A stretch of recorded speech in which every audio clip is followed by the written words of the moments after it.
الحمد لله وسلام على عباده الذين اصطفى أما بعد فأعوذ بالله من الشيطان الرجيم بسم الله الرحمن الرحيم ولكل أمة جعلنا منسكا ليذكروا اسم الله على ما رزقهم من بهيمة الأنعام عن أبي هريرة رضي الله عنه أن النبي صلى الله عليه وسلم قال من كان له سعة ولم يضحي فلا يقربن مصلانا او كما قال علیہ الصلاة والسلام۔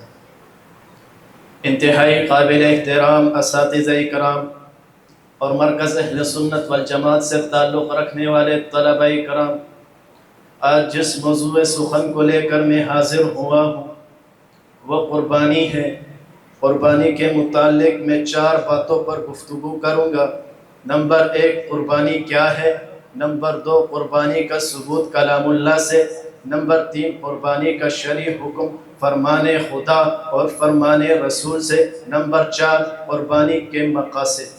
اللہ رب العزت سے دعا ہے اللہ رب العزت مجھے اپنی بات سمجھانے کی اور آپ کو سمجھنے کی اور پھر ہم سب کو اس پر عمل کرنے کی توفیق عطا فرمائے۔ جہاں تک پہلی بات کا تعلق ہے، قربانی کیا ہے؟ قربانی عربی لغت میں نام ہے اراقۃ الدم، یعنی خون بہانے کا۔ قربانی نام ہے جانور کے گلے پر چھری چلانے کا۔ اگر میں اس کو اپنے انداز میں بیان کروں تو قربانی نام ہے حکم الہی پر سر جھکانے کا۔ قربانی نام ہے نفسانی خواہشات کو چھری تلے لٹانے کا۔ یہ وہ عمل ہے جو دل کو رب سے ملانے کا بہانہ ہے۔ یہ وہ نسخہ ہے جو نفس کو شیطان سے بچانے کا ٹھکانہ ہے۔ نمبر 2 اگر میں بات کروں قربانی کے مقاصد کی تو قربانی ایک ایسی عظیم الشان عبادت ہے جو حضرت آدم علیہ السلام کے زمانے سے چلی، جس کا تذکرہ قرآن مجید کی سورۃ المائدہ کی آیت نمبر 27 میں موجود ہے۔ اللہ رب العزت فرماتے ہیں وَاتْلُ عَلَيْهِمْ نَبَأَ ابْنَيْ آدَمَ بِالْحَقِّ إِذْ قَرَّبَا قُرْبَانًا فَتُقُبِّلَ مِنْ أَحَدِهِمَا۔ اے پیغمبر آپ آدم کے 2 بیٹوں کا قصہ سنا دیجئے۔ جب ان دونوں نے قربانی کی تو ان میں سے ایک کی قربانی قبول کر لی گئی نیت کے صحیح ہونے کی وجہ سے، اور دوسرے کی قربانی رد کر دی گئی نیت کے فاسد ہونے کی وجہ سے۔ المختصر قربانی ہر دور سے ہوتے ہوئے امت محمدیہ تک چلی آ رہی ہے۔ قرآن مجید میں سورۃ الانعام کی آیت نمبر 162 اس پر دلیل ہے قُلْ إِنَّ صَلَاتِي وَنُسُكِي وَمَحْيَايَ وَمَمَاتِي لِلَّهِ رَبِّ الْعَالَمِينَ۔ اللہ رب العزت نے اپنے پیغمبر کی زبان مبارک سے اعلان کروا دیا، اے پیغمبر کہہ دیجئے میری نماز، میری قربانی، میرا جینا مرنا یا اللہ تیرے لیے ہے۔ نمبر 3 اگر میں بات کروں قربانی کے حکم کی تو قربانی کا حکم اہل سنت والجماعت کے ہاں واجب ہے ہر ایسے مسلمان پر جو عاقل ہو، بالغ ہو، آزاد ہو، مقیم ہو اور صاحب نصاب ہو۔ جس شخص میں یہ شرائط پائی جائیں گی اس پر قربانی کرنا واجب ہے۔ اگر میں اس بات پر دلیل پیش کروں تو اس پر دلیل فرمان خدا بھی موجود ہے اور فرمان مصطفیٰ بھی موجود ہے۔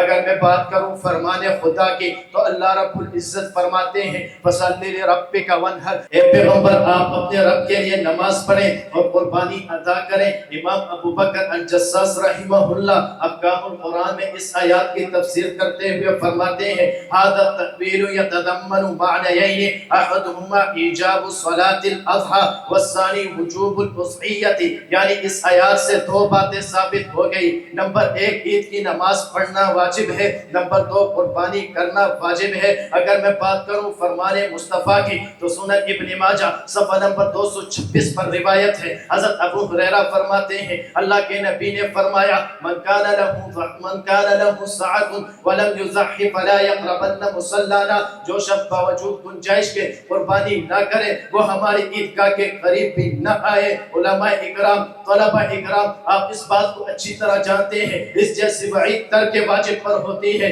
نہ کہ غیر واجب پر۔ تو معلوم ہوا کہ قربانی کا حکم وجوب کا ہے۔ نمبر 4 اگر میں بات کروں قربانی کے مقاصد کی تو قربانی کا سب سب سے بڑا مقصد حصول تقوی ہے، نہ کہ گوشت۔ اس بات کو اللہ رب العزت نے سورۃ الحج کی آیت نمبر 37 میں ارشاد فرمایا، لَن يَنَالَ اللَّهَ لُحُومُهَا وَلَا دِمَاؤُهَا وَلَكِنْ يَنَالُهُ التَّقْوَىٰ مِنكُمْ، کہ نہ رب کو تمہارا گوشت پہنچتا ہے، نہ تمہارا خون پہنچتا ہے، بلکہ رب کو تمہارا تقویٰ پہنچتا ہے، بلکہ رب کو تمہاری وفا مطلوب ہے۔ قربانی کا دوسرا سب سے بڑا مقصد سنت ابراہیمی کی تجدید ہے، یہ کوئی رسم و رواج نہیں ہے۔ اس بات پر دلیل سنن ابن ماجہ صفحہ نمبر 226 پر روایت ہے، صحابہ اکرام نے عرض کیا، ما هذه الاضاحی یا رسول اللہ، یہ قربانی کیا ہے؟ اللہ کے نبی نے فرمایا، سنت ابیکم ابراہیم، یہ تمہارے باپ ابراہیم کی سنت ہے، ہم سنت ابراہیمی پر عمل کرتے ہیں، مگر درس یہ ملتا ہے جب حکم الہی آئے گا تو بیٹا بھی قربان ہے، یہ جانور نہیں کٹتا،